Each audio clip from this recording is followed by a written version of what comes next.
Kobe, you know how people say they're just trying to survive? Yeah, Barry?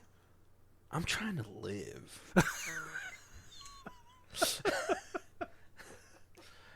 That was a really profound moment in the movie for me. I was like, oh my God. Right.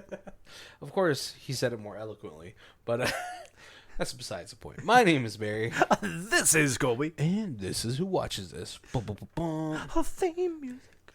What's going on, guys? Welcome to the second week of... I love AI month. And it's been a good month so far. So far, so good. And we're trying to, like, you know, we're not doing the Terminators. We're not doing like all the big movies. Yeah, those are easy modes. Right. Kobe has been picking some pretty obscure ones this month, so that's fun. I never knew Mr. Banderas did a movie like this. Right. I didn't either. I was just like, he's like my man crush. Oh, he's like the 90s equivalent of like Jason Momoa. Totally. Right? Yeah. Yeah, I used to be like, oh, Antonio Banderas is in that movie? I'll watch it. Right? Zorro? Okay. But before we tell you what the movie is, guys, we have our first segment where I Dr. Seuss you one. Oh, yeah. All right. Drop some beats.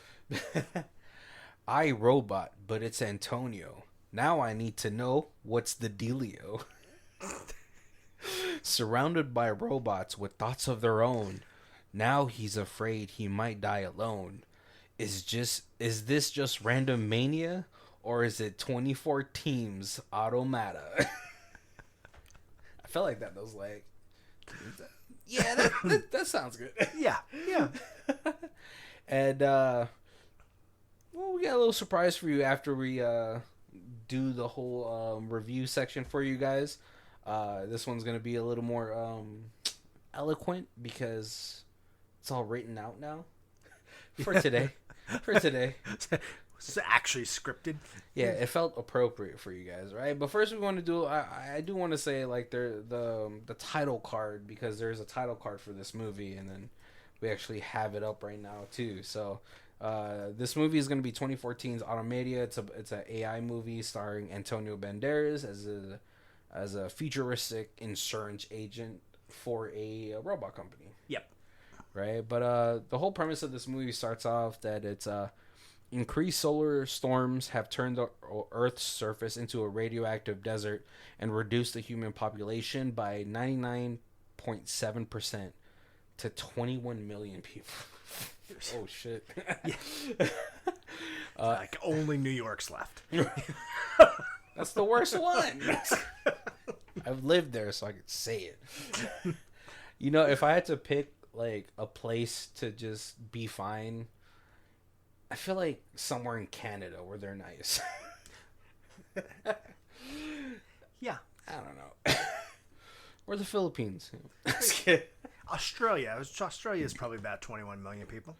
Oh, no, that's where the British left their criminals. I'm just scared of the giant spiders. Oh, keeps me away from Australia. But so the atmosphere disturbances have disabled most terrestrial communication systems, pushing civilization to a process of technological regression. In an atmosphere of fear and desperation, ROC Corporation, or Rock Corporation, created the AUTOMATA Pilgrim 7000s. Primitive robots designed to build the walls and mechanical clouds that protect the humans who inhabit the last remaining cities. Now, there are millions of robots controlled by man through two security protocols. The first protocol prevents the robot from harming any form of life, and the second protocol prevents the robot from altering itself or other robots. These two protocols are designed to protect humans from AUTOMATA. They are inalterable. So those laws are hardwired. Yes. Into their whole situations. Yeah. The little sitch. But really, this movie did kind of remind me of iRobot. Because iRobot also had they had 3 laws. Right. Yep. Right. Well, because, you know, if we create AI that starts becoming sentient, we want it to have rules that it doesn't. It has to abide by, right? Yeah. All right. Well, we don't want it killing off humanity. You right? We don't want another Skynet. Right, exactly. The story is set in a post-apocalyptic world, obviously, where humans have been decimated by the solar flares. The survivors live in this safe city and rely on primitive humanoid robots called pilgrims for manual labor. And they're also, they are limited by those 2 interchangeable protocols that was in the title card. Our main character is Jock Vulcan. Yep. It's a fancy-ass name. Right. I think if you could put Q in any name, it's like, oh, that's fancy. He, like Quentin, fancy. It's a smart lad. Yeah. Jock Vulcan plays Antonio Banderas is an insurance investigator for ROC, the company that manufactures them. Jock discovers a rare nuclear battery. An investigator is reported from a police officer who claims to have shot a robot that's modifying itself. Yep. Don't want that. No. Because what if he's modifying himself with machine guns? One of them's gonna... All of a sudden I'm thinking Judge Dredd with like the big boxer robot. Oh, I was thinking about oh god, what's his name? Murphy. Oh, RoboCop. You know, when the gun pops out of his leg. Yeah. That's pretty sexy. But Jock discovers a rare nuclear battery inside one of the burned robots, and speculates that there may be a clocksmith, someone who illegally modifies robots, who's overriding the 2nd protocol. His boss is skeptical, but offers Jock a transfer out of the city if he can find the evidence. Jock, at this point of the movie, he looks just tired. Right. Rundown. Just, yeah. Right. These robots are getting old. They're breaking down. And he's the insurance guy who has to make sure that they're not malfunctioning. That, everything is... And then, like, all the claims are within, protocol or procedure, whatever it is, by the book. Because, early on in the movie... someone is trying to say like, hey, my robot killed my dog.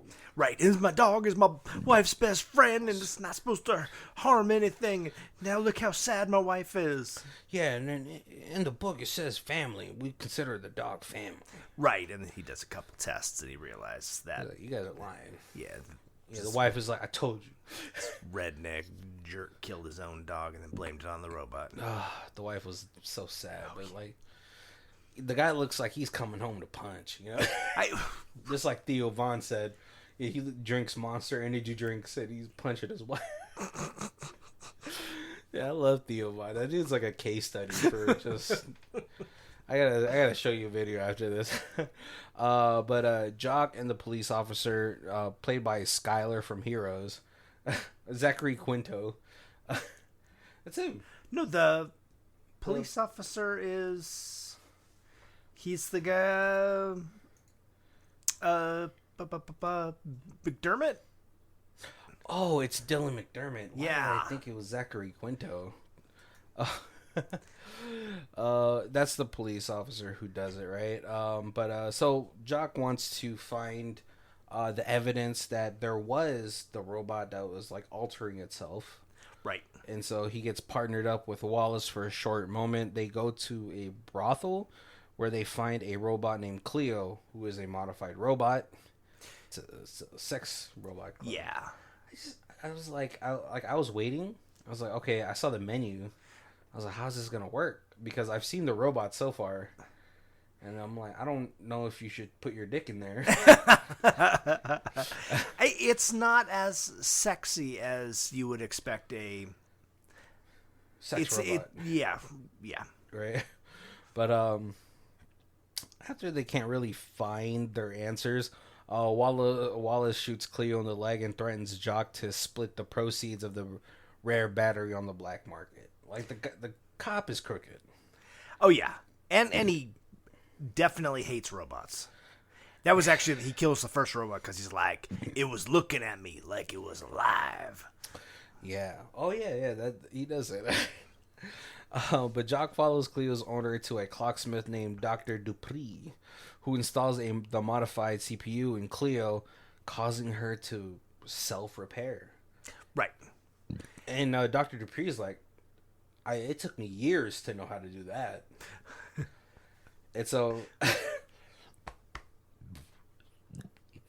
Ooh, sorry, excuse me. I had a tour of Brooklyn earlier. Everyone's gonna be like, "Well, what does that mean?" That's the food, and totally different than the Miss Cleo sex robot tour of Brooklyn. I mean, I've lived in Brooklyn, but I had a dish called Tour of Brooklyn. And so Dr. Dupree's like trying to wonder where did you get this battery from? This is insane. This is so cool. Right, because it's like a mini nuclear powered battery, so basically infinite battery life. Yeah, it's pretty much the arc reactor from the MCU. Yeah.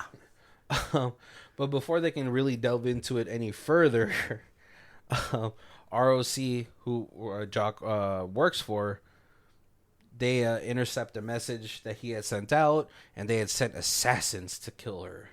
Right. And I was not expecting it. I was like, 2 little kids.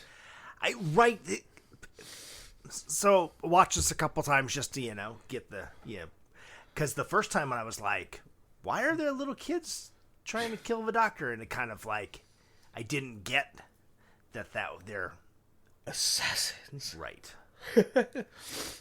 Dupree gets killed though, and Jock is barely able to escape in a car driven by Cleo.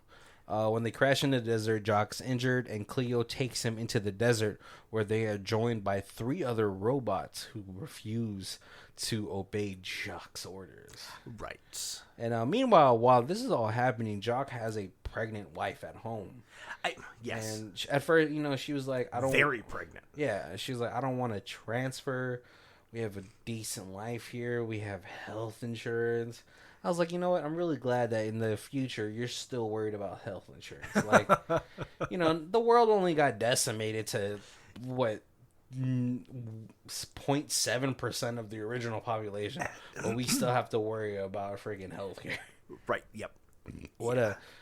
Yeah, because Jacques he keeps having kind of memories of being happy at the beach as a child. Yeah. And so, he's like, if we're going to have a child, I don't want to raise it in this horrible city full of acid rain and dirt and the dregs of humanity. I want to see if we can find, a shoreline where we could live and just maybe have our life again. Right. Or something like that, right? Yeah. So, a good chunk of the rest of this movie is just kind of them dredging through this wasteland, right? But he's pretty desperate to return to the city to be with his pregnant wife. So Jock contacts his boss, who sends a Wallace to recover him. He's like, "Hey, I'll clean out your record if you can retrieve Jacques to me." Yeah. And Wallace does. He what's it called? Jock. He's able to sort of give himself some time. He's like, "Hey, I gotta go do human things, right? Like poop." after he's been eating all these mealworms, or that's true, because they are. I mean, there's the robots not following the second protocol. They're rebuilding themselves and modifying themselves, but they are still following the first directive. Even when he kind of tries to stumble back towards the city, they follow him because they still feel like they need to keep him safe. They can't let him just wander the desert, because then he's gonna die. Yeah, and they're feeding him mealworms. They build a small little water collection. Yeah, it's a water. It's like condensation situation where it takes the moisture from the air. Yeah, so it's every couple hours they can give him a little half a glass of water. So sad. Yeah, they're even dragging him by a car seat. Right. Like a child. But he sends out a flare, and then the flare alerts Wallace. And when he gets there, he's so mad. Right. And he ends up killing one of the robots. Yeah, because Wallace is kind of under the impression now that that Jock worked with these people to modify the robots. Yeah. And that he is helping them escape. Right, and so like, he blows one of the robots. I was kind of sad. I was like, oh, right, because they're trying to protect Jock. Yeah. But before he can blow Cleo away, Jock is somehow able to kill him with a gun flare. Yeah, he had a flare gun that he had found, and he shoots him in the stomach. I didn't know that it's a hot, burning mess. I don't know if it would kill you like that, but it would be a painful. It would just a fireball into your belly. Yeah, I guess it's like a lightsaber, but Jock, they sort of go to the end of the line, and Jock actually meets the robot responsible for modifying these other robots. Right, and at this point, he's still thinking that when they get to this final spot, that he's going to meet the clocksmith or this computer hacker that can modify robots. Yeah, and like before they actually set out on their journey, they had a bunch of other like batteries. Right. Nuclear batteries, but then Jock's partner like escapes with them and tells the corporation like, here's all the modified batteries. Yeah. So now they sent like these fixers. I don't know what they were actually called. I just I think those guys are fixers, air quotes. The cleanup crew. Yeah. Pretty much, right? But Jock meets so he meets the robot. And then the robot tells Jock like, we're going to go to a radioactive area where you guys can't. Right.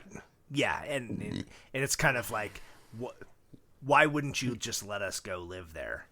Because it's an area that's gonna be 1,000 years before it's inhabitable by humans again. I mean, by that time, it's the Matrix. Yeah.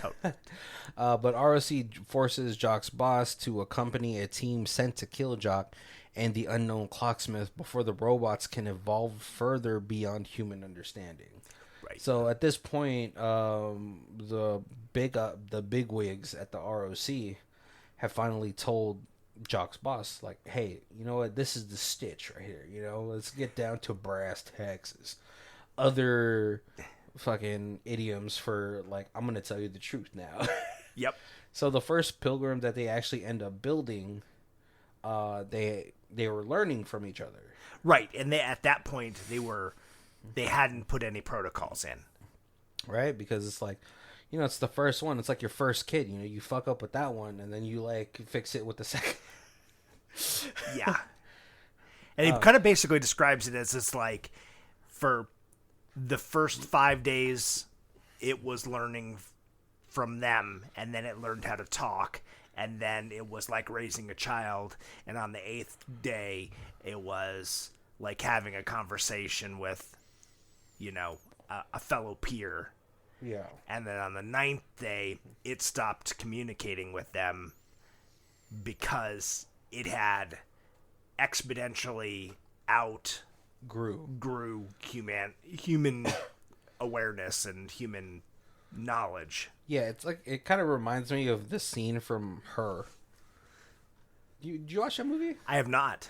Oh, with Joaquin Phoenix? Right, that may be it's a good movie. That may be one that we're gonna watch. Oh, good, because I've already seen that movie a bunch of times. It's a good film.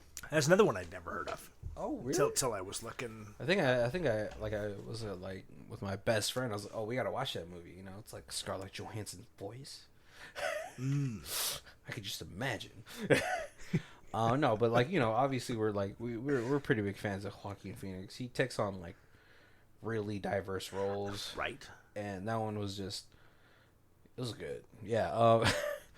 And yeah, so he tells, you know, so, but we also learned that robot is the one who initiated the protocols, right?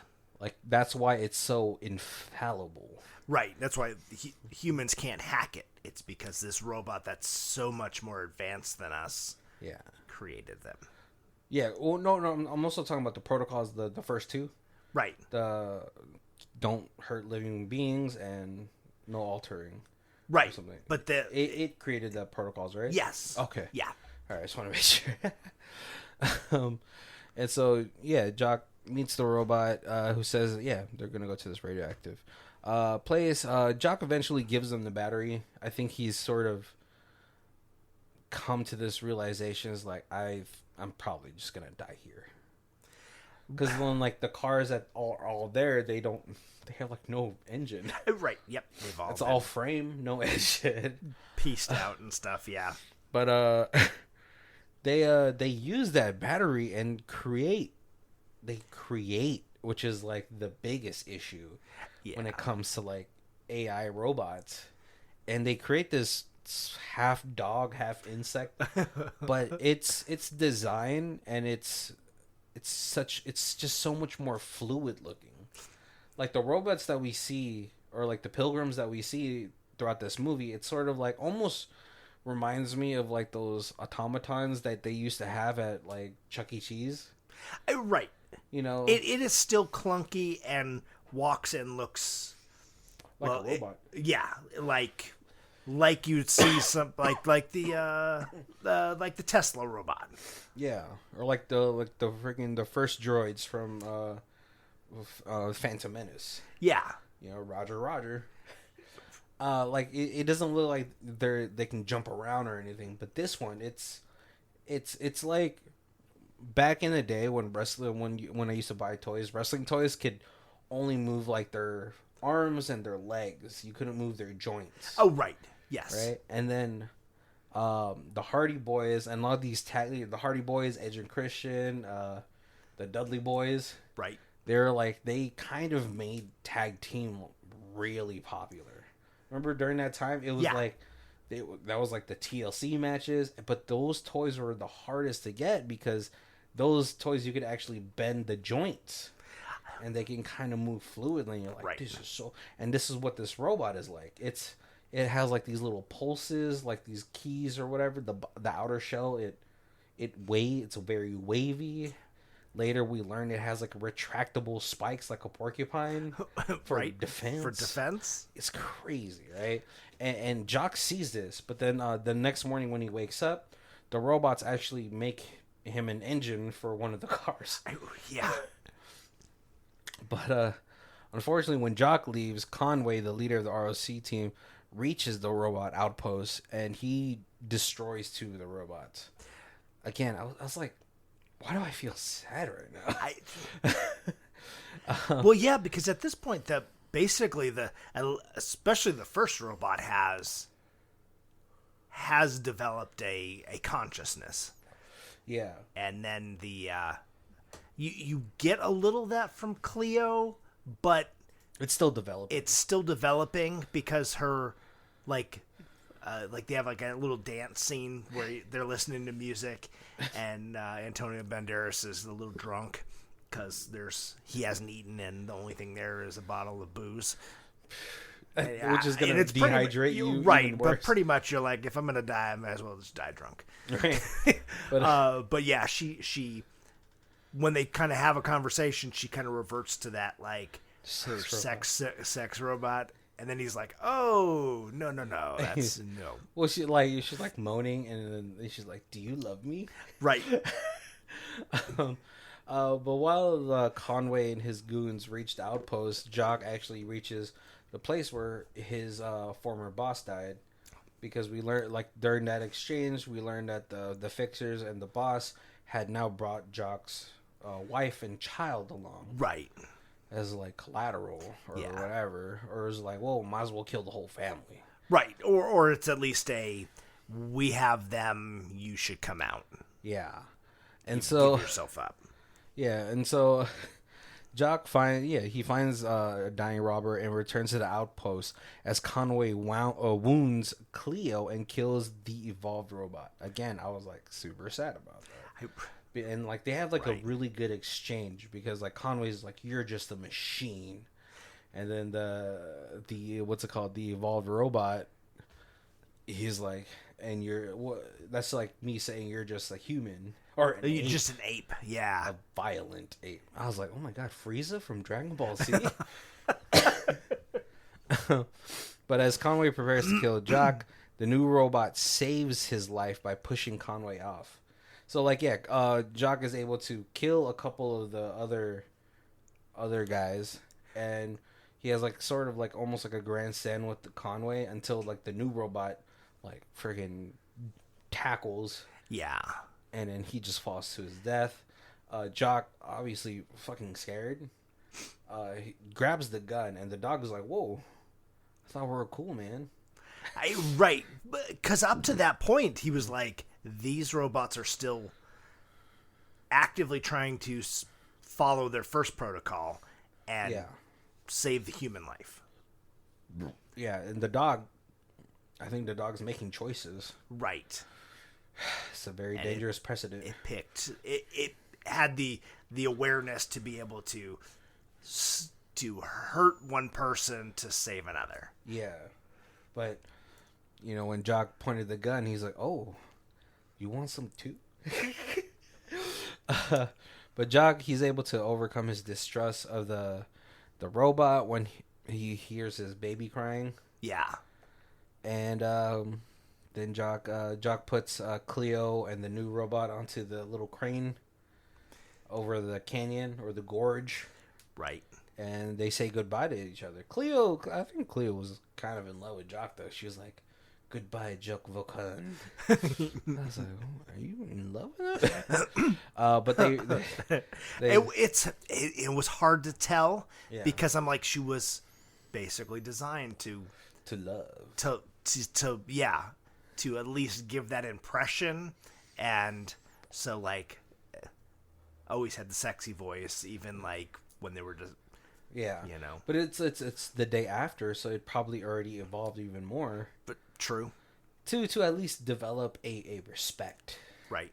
And at this point, Rachel, who is Jock's wife, puts him in the car, and they drive to the beach.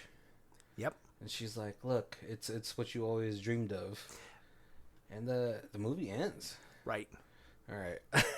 So before we go into our other section, high star, low star, we just want to let you guys know that we fed our summary description of this movie into ChatGPT. Yes. And kind of use that as a script. I mean, and AI gave us a script. We did go a little off script, just to like, throw in our little additives in there because that's something AI can't do yet. Right, because it had to write this script off of what we told it, and it didn't watch the movie. Yeah. Maybe next time I'll tell it. It's like, "Hey, watch this movie and tell me what it's about." But let's go to our... So we could have it listen to some... I have no idea if we could do this, or if this is a thing. But we could have it listen to our podcasts, and then watch the movie, and then write a script in the way that we would have... done in the style of our podcasts. I don't know if it's gonna throw out all those fucks that I like to drop. That's true. and the titties. Yeah, there's gonna be some boob talk. But yeah, let's go to our other section, high star, low star. Colby. So we got a 10 out of 10. I loved it. I really enjoyed this film. I didn't know anything about it before viewing it and was pleasantly surprised. I found the plot interesting and the whole film had a fresh and classy feel to it. The locations it was filmed in gave a very unique look and the directing was perfect in my opinion. Antonio Banderas gave one of the best performances I've seen recently in a sci-fi film. I hope he does more movies in this genre. In parts, it reminds me of a cross between Blade Runner and District 9, but with an identity of its own. I didn't feel like it was a ripoff of a movie. I would watch it again. Give it a try. I think you will enjoy it. And now we got a 1 out of 10. Crappy in all directions.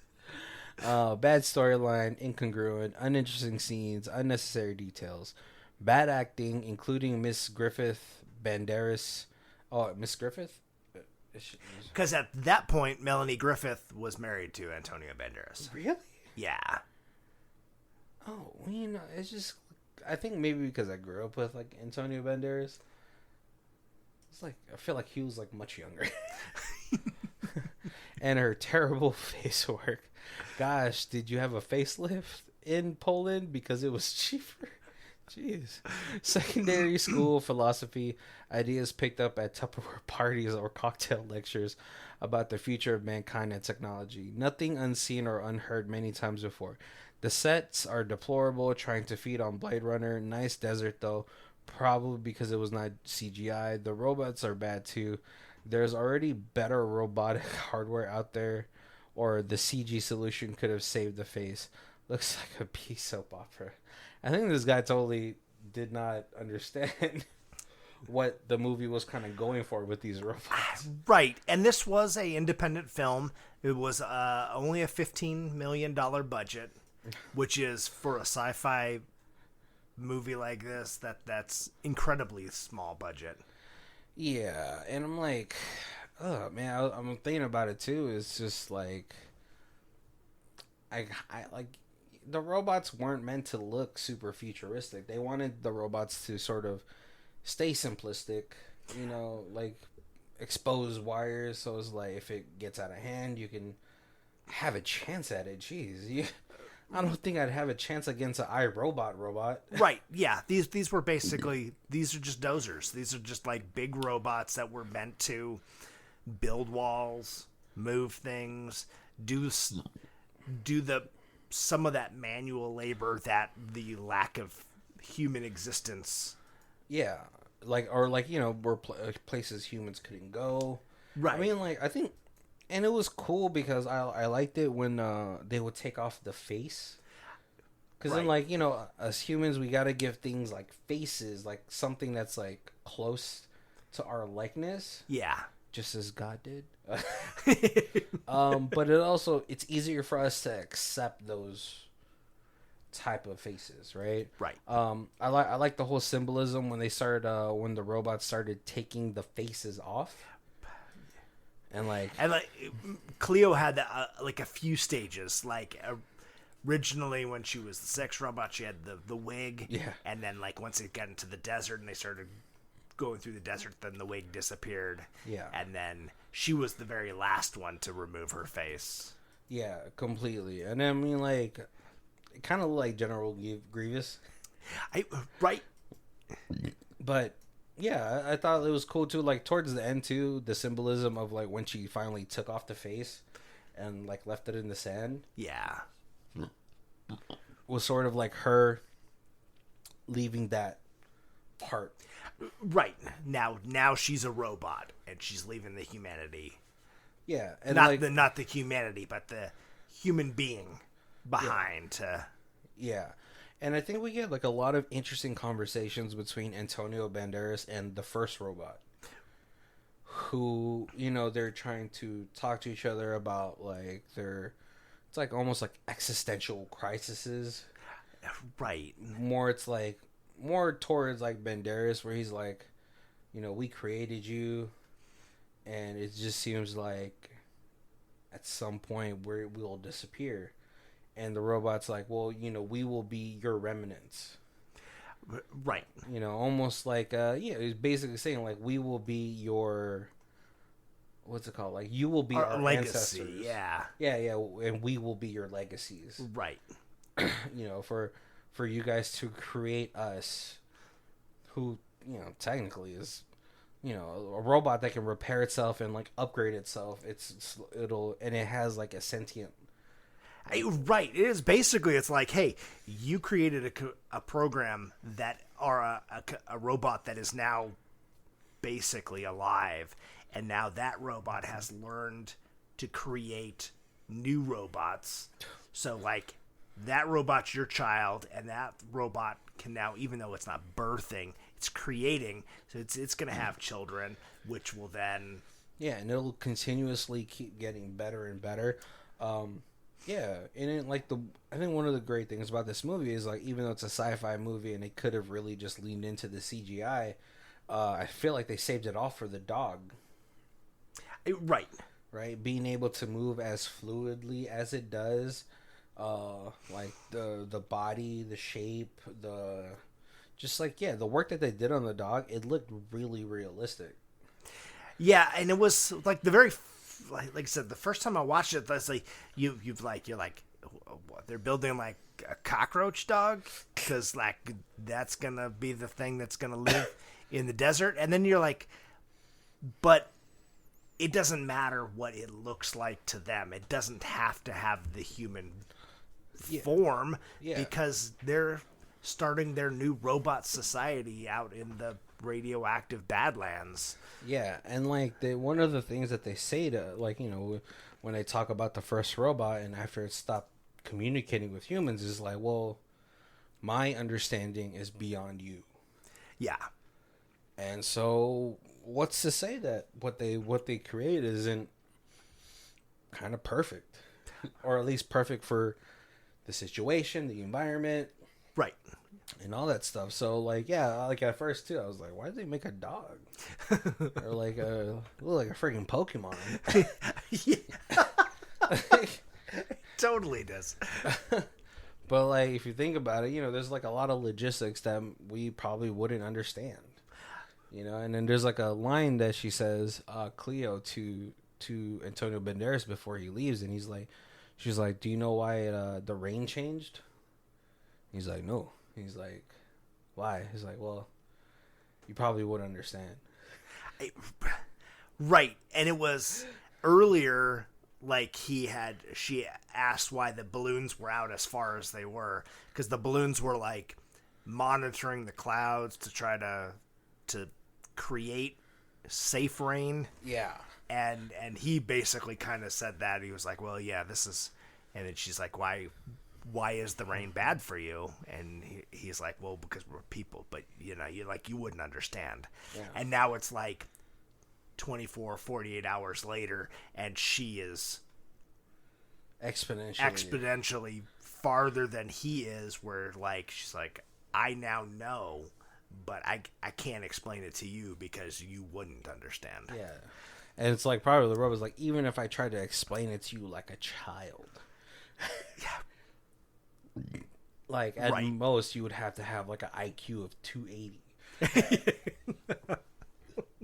You'd have to be using 20% of your brain to even comprehend. Right.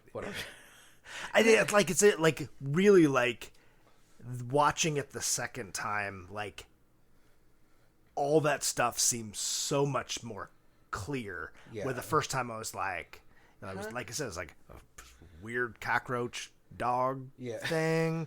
Well, why is she like won't tell him the answer? She just being a smartass? I don't know, like what. Yeah. Yeah. So there's a lot to take in with this movie, and it's like thing about it was too is like it was never coming from a place from like malicious intent. Like she didn't say that to like be a smartass, right? Like right. She just was just being honest. Yeah. Yeah. Do you ever think like so like obviously, you know, you thought about like, oh, what is it gonna be like when I'm 60? Right? You thought about that. You're like, well, where's the world gonna be? And I'm always like, I hope I can transfer my consciousness into a robot. You know, the body's dead, but you know, and like, you know, obviously this movie doesn't bring up the conversation of like what a soul is. Right. You know, because you could also like, you know, and I think that's why a lot of people are so afraid of AI, because it's like, well, where's the line? Right. Where it is a consciousness the same thing as a soul? Is, you know, that there's that weirdness is like, if it becomes self-aware, does that mean somehow it gained they did a whole like episode on that, like on Star Trek, was like with Data, because they were like, we're just gonna, you know, deactivate Data, and they're like, you can't, because he's alive. And yeah, like, but you know how? And Antonio Banderas says that in this movie too. He's like, what do you say? Like, you can't die. You have to be alive to die. Right. And the robots are like, I mean, you can. You know, like you destroy like their little data chip or hard drive. Right. When as soon as you're aware that that you can be permanently turned off. You know, how is that destroying your, you know, your little CPU and being permanently turned off any different than turning off your brain and just, you know, expiring as a human? Like, I mean, it's interesting. Yeah, because then, like, even Conway jokes about it. He's like, maybe it has a soul. Yeah. And I'm like, yeah, you're a dick, dude. What's wrong? What's going on right now? I'm like super sad that like corporate greed is still running rampant. You know, it's going to. No, if we ever have a apocalyptic world, it's the strongest who survives. The whole world would be very Lord of the Flies. Right. Yep. That's why you got to get your reps in now, boys. Weirdly, like the show The Orville was the first, like, because you always like you like, even in like Star Trek, you're like, hey, is there corporate greed? Is there, you know, like how is society? And it wasn't like really till The Orville came out, and they like were like, no, once we figured out how to make replicators, basically every job was then like obsolete. So people work because they want to, and they do exactly what they want because they don't have to do anything else. Oh, that's how you end up with the world like Wall-E. I'm waiting for my hover chair. Right. Right. That's such a sad future when I think about it. I'm like, am I there now? I need to walk more. Wait, are you talking about Orville? Are you talking about the show with Seth MacFarlane? Yeah. Oh, is that what that show was about? So it's Star Trek: The Next Generation. Yeah. But so it's like, how do you explain it? Like, it's the guy who made South Park or made Family Guy. Yeah. So the first couple episodes are Family Guy in space. Okay. And then you get to, the characters get really deep. Oh. And by the end of the first season, it does Star Trek almost better than Star Trek does it. Oh my God, Kobe, you're gonna get the Star Trek fanboys on this. There's no, honestly, if anybody out there who's like a Star Trek fan, watch The Orville, and you'll understand what I'm saying. It's not Star Trek, but it is. It could be a Star Trek spin-off and be part of that, that galaxy, that that's universe. Awesome. That's cool, because like when I first heard about the Orville, I was like, oh, okay, it's just gonna be like a spoof. Well, it starts off like the first couple episodes very slapsticky, make fun of Star Trek, and then all of a sudden, like, it starts doing episodes off of the things in Star Trek that you were like, hey, why isn't the holodeck just be like a brothel? And then all of a sudden they like, episode of The Orville kind of does that. So yeah, so you can kind of look at Orville as like almost like a love letter to like Star Trek. Oh, absolutely. And like that show, yeah. Yeah, so I think this movie it's at first when I did my first run through of it, I was like, oh yeah, I think this is like a decent one and done. But I think this morning I was like, all right, let me watch this movie again and see if I can get, maybe it's more nuanced than I thought it would be. And it definitely is. It warrants like maybe a second or third rewatch. Right. Yeah, I absolutely got more. It was a different movie the second time I watched it. Yeah, and like, I think you're able to gain a deeper understanding of like, why the director chose this. Like, why did he make this world like, why did he make the robots so clunky? Why are these the rules? Right. And it's I think a lot of it too is like seated in our deep fear of like these robots potentially, you know, obviously by the end of it's realized that like, you know, they're gonna evolve, right? Because they can fix themselves, because they can repair, upgrade, like that freaking the roach dog is just, and that's like only after like a day, right? And what did the old guy who owns the company, he was like, he's like, one robot fixes himself, it's an error, and then that robot fixes a second robot, it's a miracle. Yeah. But then once those two robots fix a third robot, then it's an epidemic. Yeah. And then it's like, now we have to worry about these robots affecting humanity. Yeah, the very few left. Right, and that's a fear too. I mean, you got 7 billion people on the planet. You're like, robots can kill off a few of the dumb ones. You know, no big deal. But you know, but when humanity's already on the brink of extinction, going extinct, yeah, you're like, oh, we can't have a super threat. Yeah, I mean, you know, it's funny. It kind of reminded me of there's an anime called Hunter x Hunter, and they like one of the final arcs of the anime. They create these beings called chimera ants, which is like they're like ants that like get spliced with different parts, right? But there's like this king ant, and he's just like the best, right? Super strong. And he knows there's like a value to humanity, but he's like, don't worry, I'll give you guys like this little city. It's really a farm. And you know, like that's what humans are always afraid of, you know, obviously, like, and then these at some point they're gonna reach some sort of robotic godhood. Right, yeah. And you don't know like what form they're gonna take, because you know, it's funny, like even in a biblical sense, like the angels that like the Roman Catholics put out, they're like these humanoid beings with like wings.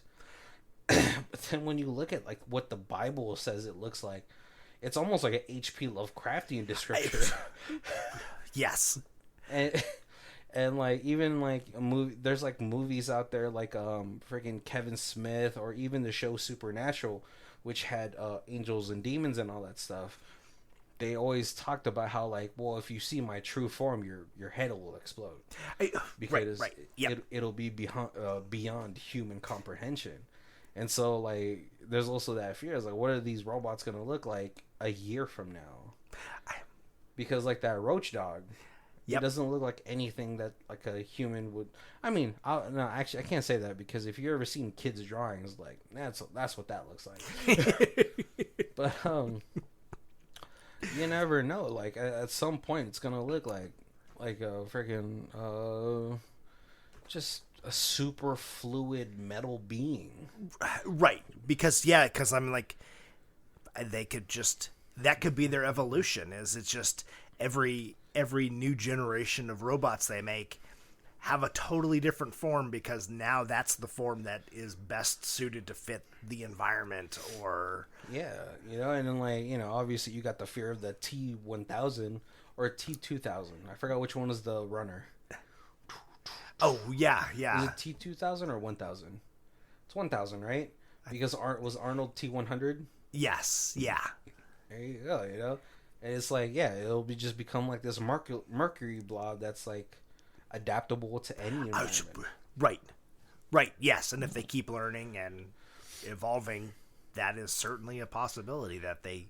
Well, you know, like you have to hope that like at some point they're going to be like, well, this planet cannot. This planet is low on resources, and let's go to space. You never know. Yep. They don't need. I'm just imagining a whole robot crew, like a Orville robot crew, and it's like they're so light on weight. They could live for however long they can, like repair themselves. They can traverse different environments. Right. Obviously, there's a couple that like even a robot would have a hard time. Like I heard like Venus rains diamonds. But then, like, they can go to a new planet. Oh, here's a new metal that we can integrate into our system. Right. Yep. This is something new that we can. It's Phyrexia. Makes our batteries last longer, or makes our armor stronger. Yeah, basically new Phyrexia. Right. If you guys don't understand, that's a Magic the Gathering reference, because we're both Magic the Gathering people. And the Phyrexians are, what are they, like a robot? Or like a mechanical? A mechanical? But they have some sort of oil? Yeah, it's like they're like a mechanical parasite that wants to mechanize the living. Yeah. Oh, yeah, just like any biological thing. Yeah. So, I mean, they'll probably evolve to that within like 10 years of like needing to. It's like, oh, this planet can no longer sustain us. Right. So we should go. I feel like, like, hey, before you guys go, can you do something about the radiation? I feel like they can. Yeah. Probably not yet, but that might be a thing. Yeah, like, I feel like, in a year, they're like, well, we can clear this up, but the humans are still dangerous. Right. Unless they get, like, the T-1000 mercury armor. Right, yeah. The robots eventually just make us pets. Pretty sweet life, Have you ever seen how pampered dogs are? Right. And I don't... If I could live like my cats, that would be just amazing. What I'm imagining is now like a fucking robot arena for human fighting. That's so terrible. It's animal abuse. And then that's what the robots will look at. This is mammal abuse. Oh, God. Yeah, some of the robots will be trying to protect us, and the other ones will be caging us up. And... Oh, my gosh. All right, guys. Well, we're coming up to an hour. I just want to let you guys know we have other months for you guys to check out. We have our holiday theme months, mainly Halloween and Christmas, but those are the best months. Always. And if you see on our Instagram, Barry just came across... recently, Danny Trejo. Oh, yes. Senor Trejo. We did a Danny Trejo month. Yeah, so definitely, I wanted to tell him, but there were so many many other people lined up, and I was like, it's like, damn, I want to tell them. I also look really fat in that photo. I was like, oh my God. I am so fucking fat. And then the next day you were like, let's go do the tour of Brooklyn. Oh, before, it's so terrible. Before you start any diet, you're like, well, let me fat out real quick. You have to. You're like a little, I will just eat enough that I'm like sick of, pasta, just gorge for a week. I just have no idea how to put that on my FitnessPal account. You're like, how do I enter this in? Fat ass.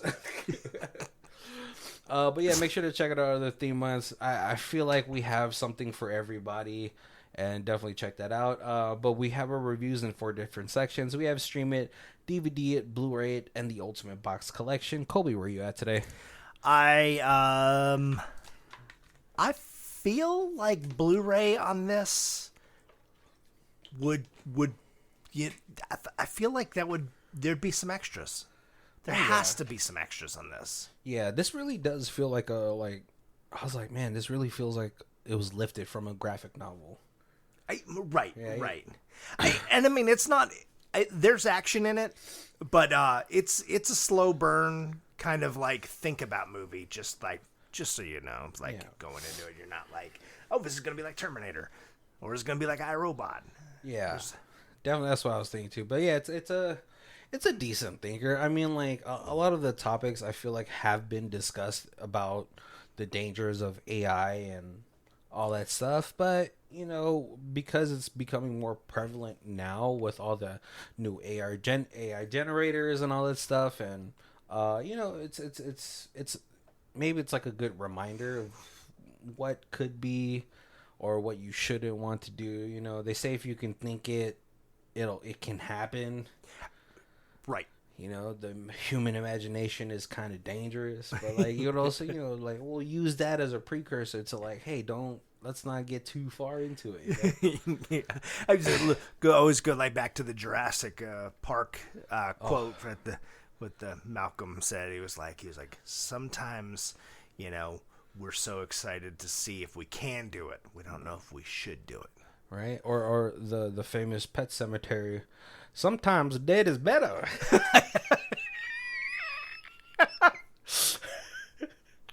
I don't know if that's from. I know it's from I think it's from a spoof from Pet Cemetery on South Park or something. Maybe, but it. I totally know. I picture the old guy with the little straw hat. Yeah, I know exactly.